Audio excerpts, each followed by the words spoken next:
కాలు ఎంత బరువైందో కదా. కాలం భారంగా గడుస్తున్న వాడికి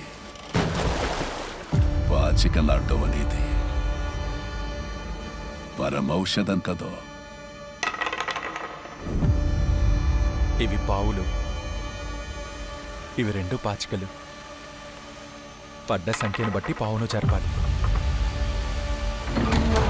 ముందిక్కడికి చేరిన వాళ్ళు గెలిచినట్టు అర్థం. దానికి భాగ్యం ఉండాలి.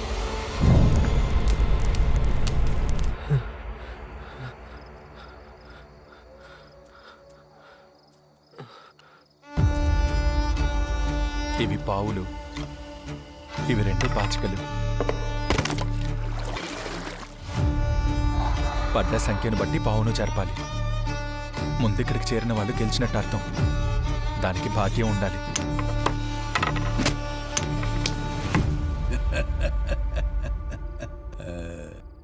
నువ్వు 2 సార్లు విధితో పన్నెంగెట్టి ఆడొచ్చు అనుకుంటున్నావా?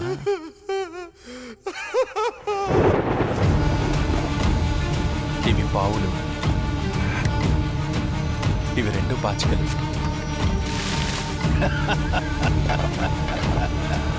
దానికి భాగ్యం ఉండాలి. ఇవి పావులు, ఇవి 2 పాచికలు. ఇవి పావులు, ఇవి పావులు, ఇవి పావులు, ఇవి పావులు, ఇవి పావులు, ఇవి పావులు, ఇవి పావులు, ఇవి పావులు. ఇది భ్రమయుగం, కలియుగానికి ఒక వికృత రూపం.